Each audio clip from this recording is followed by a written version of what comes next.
Hello and welcome to HBM's Crypto-Corner for Wednesday, February 8th, 2023. We have quite a few things to talk about, so let's get started. Recently, there has been an argument that has cropped up where one individual believes that Sasquatch can be explained away by sightings of black bears. Here's the article. This is the article that sparked this whole thing. 900 bears per Bigfoot. New statistical analysis finds that many Sasquatch encounters are likely misidentified bear sightings. Bigfoot has never gone away, despite there never being any hard proof that the famed cryptozoological creature actually exists. So it's unlikely that a new statistical analysis that claims many Bigfoot encounters can be explained as misidentified black bear sightings will make much difference to people's beliefs on the matter. Nevertheless, the new study does seem to show that at least some sightings are very likely to have been caused by this particular error. While previous analyses had already identified a correlation between Sasquatch or Bigfoot sightings and black bear, Ursus americanus, populations in the Pacific Northwest, this latest research expanded the analysis to the entire U.S. and Canada. In the study, if it's there, could it be a bear? Researcher Flo Foxon sourced Bigfoot Sasquatch sighting reports from a Bigfoot Field Researchers Organization geographic database of Bigfoot Sasquatch sightings and reports, and analyzed them statistically against black bear sightings, while controlling for differences in population and land area. Sasquatch sightings are logically a function of the number of people in each state's province available to make a sighting and the size land area of each state province, because interactions between hypothetical Sasquatch and humans are probably less likely when both populate an area sparsely. Consequently, a model was implemented which investigated the possible association between sightings and bear populations, while also adjusting for the potential impact of human population and land area. This was a linear mixed effects regression model which regressed the number of Sasquatch sighting reports in each state/province on the black bear population, human population, and land area of each state/province. Foxon's analysis found that black bear population was significantly associated with Sasquatch reports, such that, on the average, one Sasquatch sighting is expected for every 900 black bears in a given state or province. He concludes, these findings are in agreement with the results of previous studies by Blight 2005A and Logier NL 2009, and suggests that many supposed Sasquatch sightings in North America are likely misidentified black bears. Even still, black bears can't explain all encounters. As Foxon concedes, Sasquatch sightings have also been reported in states with no known breeding black bear populations, although if we're considering a cryptozoological explanation, perhaps previously unknown populations of black bears should be considered just as likely. But he is happy enough to dismiss these sightings on a similar basis. Although this may be interpreted as evidence for the existence of an unknown hominid in North America, it is also explained by misidentification of other animals, including humans, among other possibilities.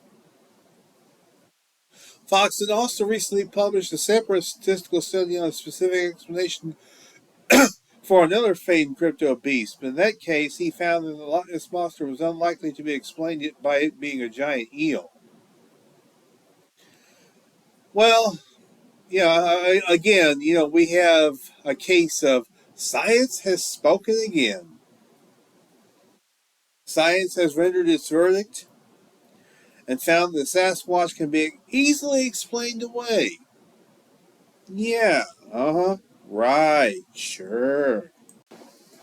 Well, Steve Coles has a response to Flo Foxon's report. Okay, folks, there's been a lot of hubbub about this news article saying that Bigfoot sightings are just bear. Well, let's get to it. So these headlines have been shooting around the internet now saying Bigfoot sightings can easily be explained. Well, let's break this down. We're going to go to the study's abstract, and it says previous analyses have identified correlation between Sasquatch or Bigfoot sightings and black bear populations. Yeah, no kidding. It is likely that many supposed Sasquatch are really misidentified known forms. If Bigfoot is there, it may be many bears. Of course, there are three types of bears that roam North America, the first being the Ursus americanus, also known as the American black bear, the Ursus arctos horribilis, known as the grizzly bear, and then the Ursus arctos, the brown bear, which roams primarily in Canada and in Russia. So for the sake of our discussion today, we'll be talking about the first two, the black bear and the grizzly. So bears will consume about 5,000 calories a day during spring and summer. Of course, when they prepare for hibernation, then their caloric need shoots up to about 21,000 calories a day. Black bears, their diets consist of berries, fruits, sedges, and insects, and will occasionally consume fish, honeycomb, human food, and garbage, as we all know. Grizzly bears will eat plants with fleshy roots, fruits, berries, grasses, and forbs. Their prey can include fish, rodents like ground squirrels, carrion, and hoofed animals like moose, elk, caribou, and deer. Well, if a Sasquatch was to exist,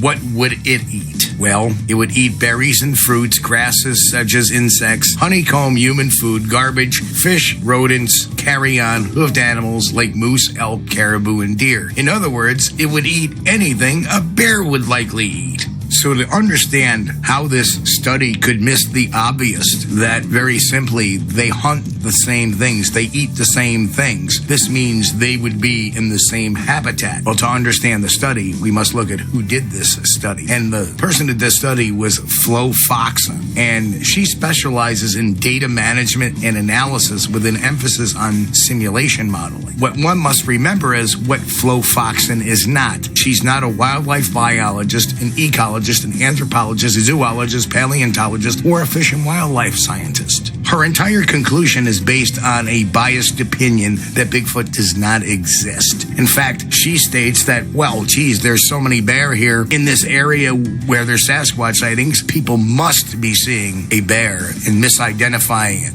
Well, does a bear stand 8 foot tall? Well, maybe a grizzly does, but not many black bear do. But what about the Holiner study? You know, the states that have Bigfoot sightings that don't have a bear population, like Florida and Texas. Well, in those cases, she says, blame the homeless populations, or maybe hunters who may be misidentified. That has got to be the biggest load of crap I've heard. There's just so many homeless populations wandering the remote forests of North America. So to me, this study is driven by nothing but bias, and of course, the media, which is always quick to poke fun at this mystery as of the last 20 or 30 years. Of course, they're quick to pick up on it and lay it on thick. But folks, fear not, don't despair. There is a Sasquatch out there. I am certain of it. Folks, if you like our content here, make sure you smash that like button. And as always, we wish everybody a healthy week. Stay safe and keep on squatching.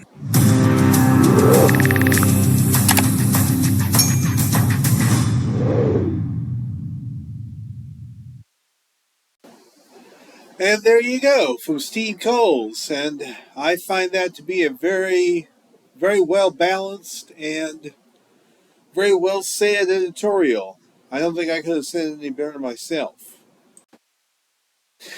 Now, to add to this, the late Dr. John Bindernagel wrote about this little issue himself.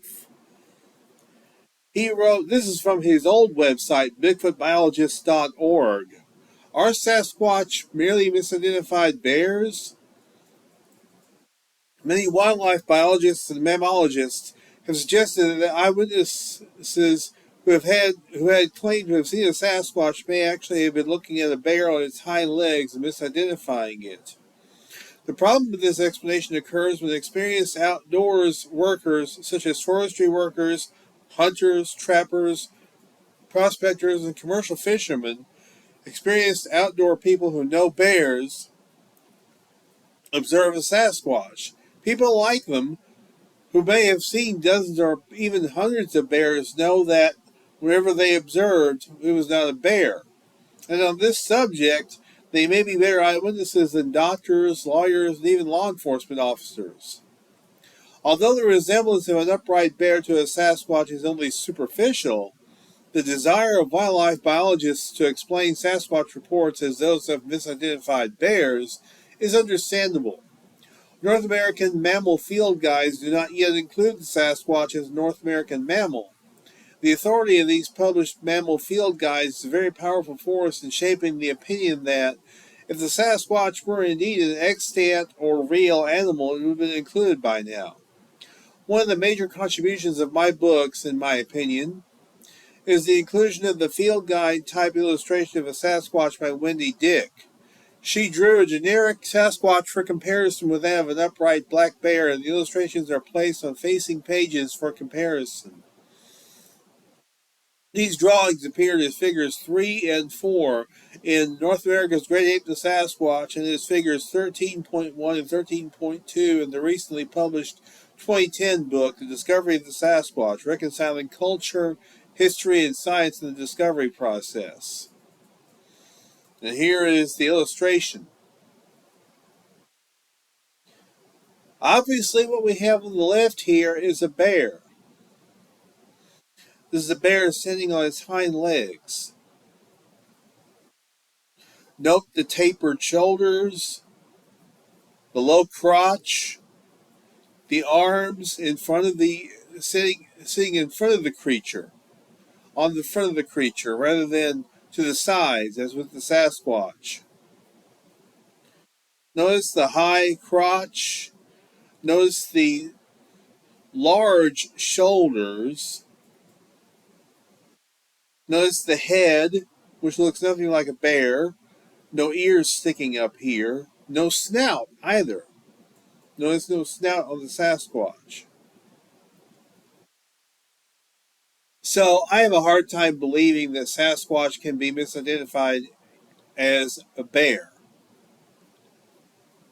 The prominent squarish shoulders of the Sasquatch differ from the sloping, tapered shoulders of bears and of all other mammals excepting the great apes and humans. It is these shoulders and the upright stance and gait which gives the Sasquatch such a human-like appearance.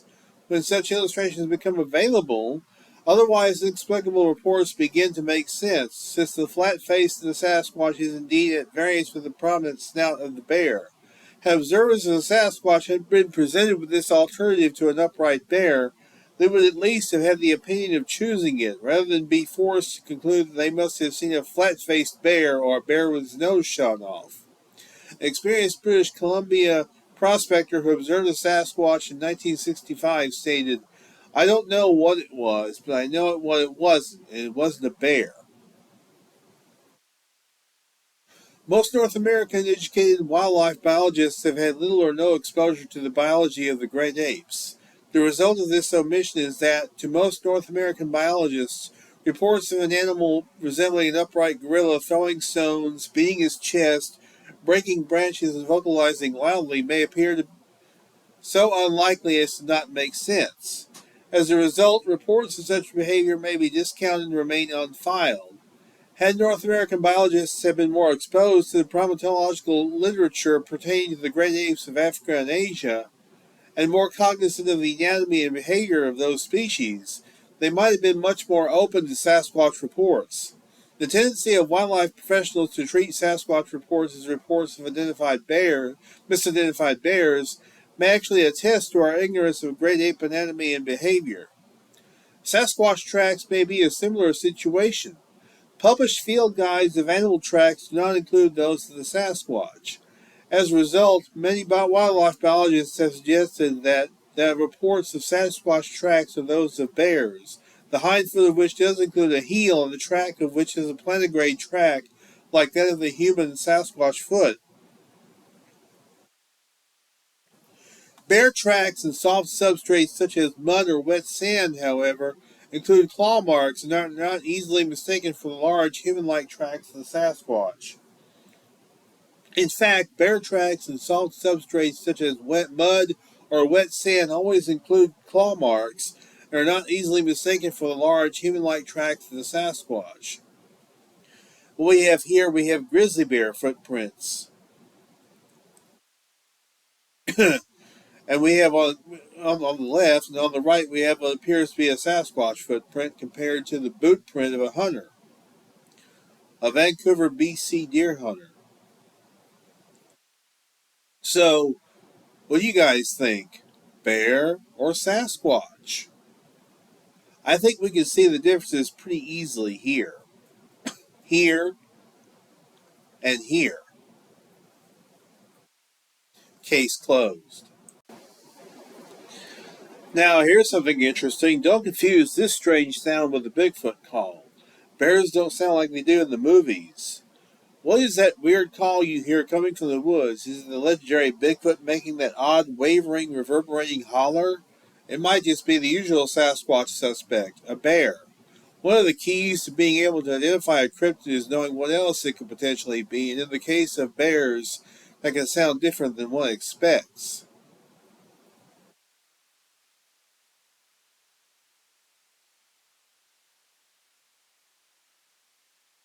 الولد ده عمل تشيز كيك جديده بمعنى الكلمه والشكل النهائي بتاعها بجد رهيب. اول حاجه جبنا الشوكليت دي. This is the wrong video. Wait a minute.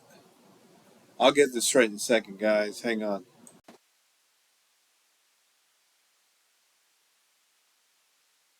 Bear fight. Imagine you're reviewing your trail camera footage only to see something terrifying. Well, when someone looked back on their footage, they spotted two black bears having a face-off.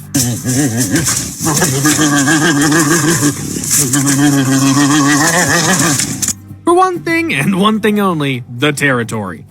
I have no idea how the fight started, but I know it started with them beginning to charge at one another. Look at the size of them. Very lucky the owner of this footage wasn't in the forest that day. There you go.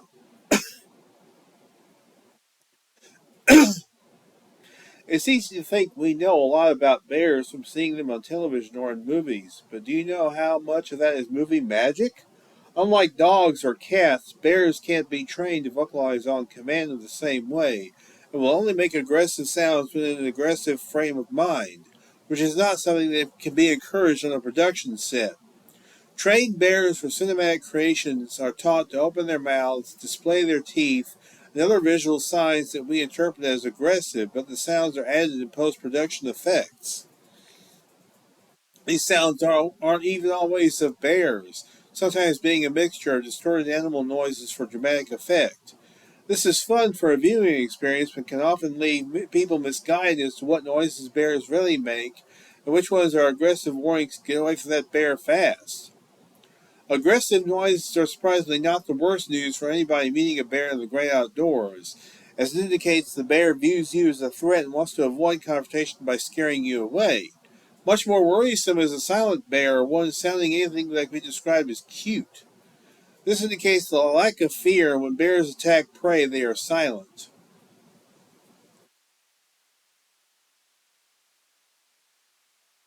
So, it's a little bit of a postscript to all the other stuff about bears and Sasquatch. A classic book on Sasquatch or Bigfoot from the 1970s is going for as much as $200 on Amazon.com. Bigfoot book by Al Berry and B.N. Slate selling for $200 on Amazon.com.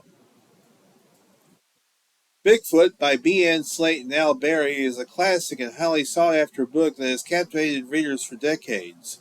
Originally published in 1976 by Bantam Books, this book has remained popular and sought after by collectors, with used copies currently selling for as much as $199.99 on Amazon.com, and even higher on other websites such as DealOz.com, where a copy is being offered for $881.54. It better be a signed copy. I don't see how even a classic book like that would go for that much, unless it was signed.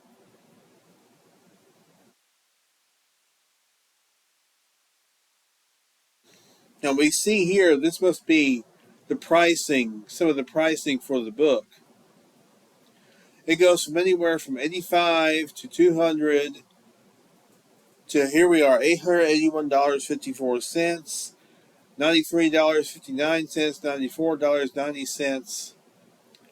I bought it off eBay. I think I paid maybe $30 for it, maybe a little bit more. I didn't pay that much for my copy of it. Al Berry, one of the authors of Bigfoot, was a former officer in Vietnam and a researcher who was interested in the phenomenon of Bigfoot. He held a Master of Science degree and was responsible for fostering the original study of Bigfoot recordings at the University of Wyoming. In 1971, he was the investigative reporter who was allowed to trek into the Sierra Camp, where he had a series of strange encounters with Bigfoot-like creatures. Although he initially thought it might be a hoax, he ultimately could not find any evidence to support this theory. The book Bigfoot, co-authored by Ann Slate, is based on Berry's experiences and findings. It includes accounts of unusual Bigfoot sightings, particularly on the west coast of the United States, but also includes a chapter on significant sightings that occurred in Pennsylvania in 1973. The book presents a more open-minded and unconventional perspective on the Bigfoot phenomenon, exploring the possibility of a connection between Bigfoot and the UFO and paranormal phenomenon. Many readers have been drawn to Bigfoot for its unique and thought-provoking approach to the topic.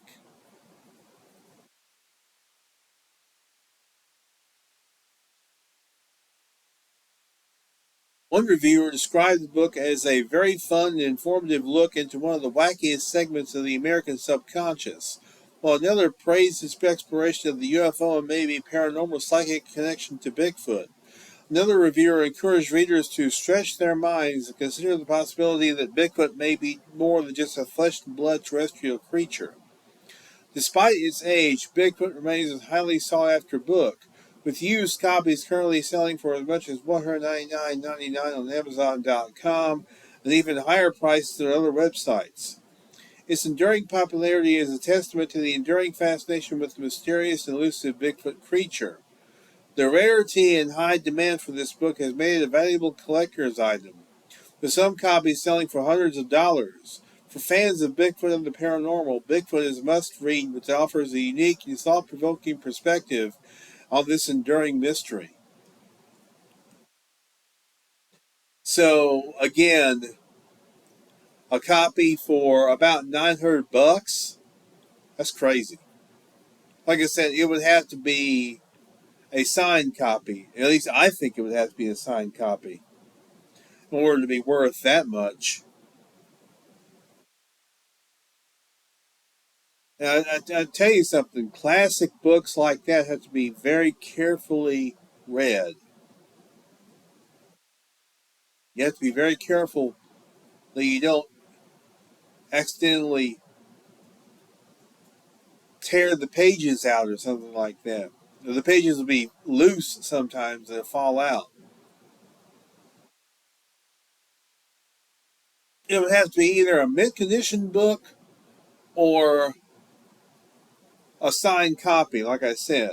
Otherwise, I don't know. I just don't see a copy of that book going for that much. An unsigned copy. $200 seems to be a bit more reasonable.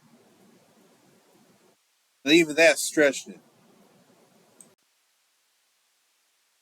Has the Chupacabra moved north? Apparently, a Michigan woman has called 911 with a report of a Chupacabra sighting. This apparently is a 911 call on YouTube. Central 5147. You got the call. 5147. Like, Woodview Village Apartments going to contact April wishes to report an animal of action believed to possibly be a chupacabra. 5147. Here you go again. What's the animal? A chupacabra, sir. She described it.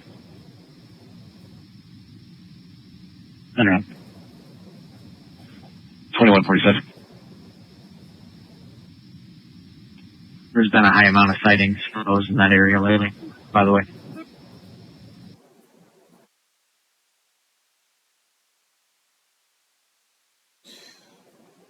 And here's the story to go along with it. Police in Michigan responded to a rather unusual call this week after a concerned resident reported seeing a chupacabra.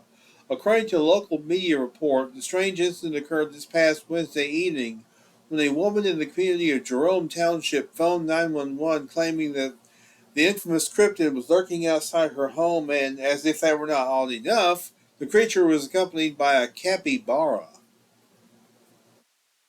Now, capybaras are not native to North America.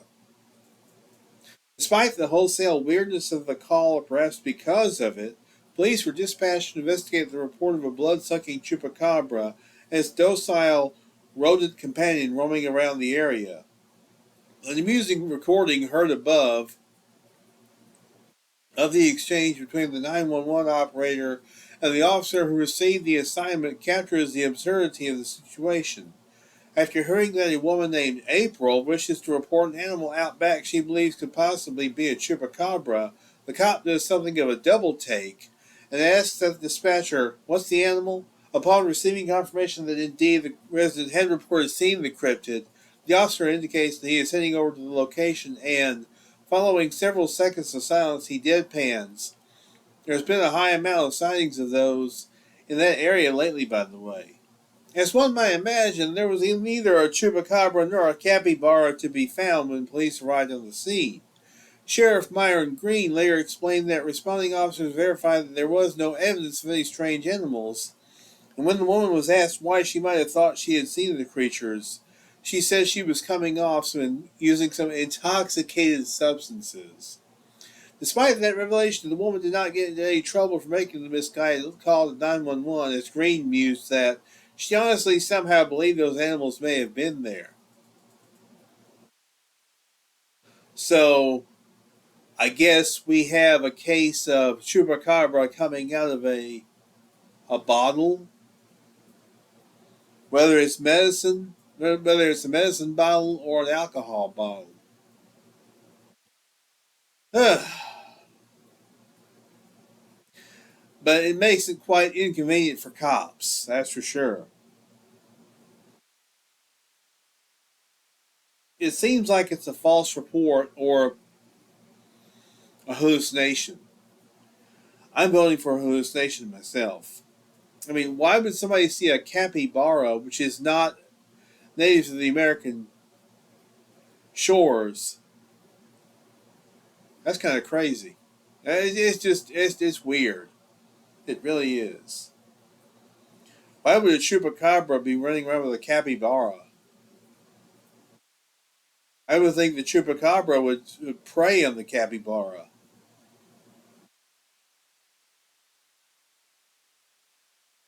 But again, this is, I think, just a case of hallucination or maybe it's misidentification. Who knows? Which is kind of partially perpetuated by the substance abuse that the woman was was partaking in.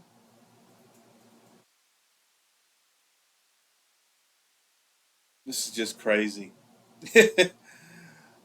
Takes all kinds to make a world, I suppose. And finally, Todd Prescott has opened a second channel called Sasquatch Archives TV. In addition to the channel he has on the Sasquatch Archives. So now he has two channels with content. The Sasquatch Archives TV is more for documentaries and movies. And the Sasquatch Archives channel is more for interviews and things like that.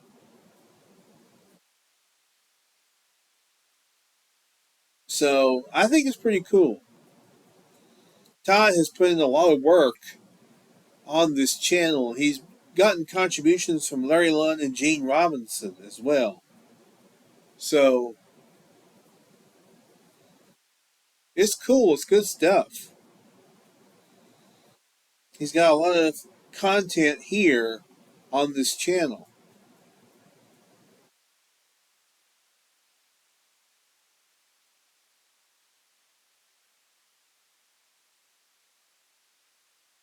as you can see.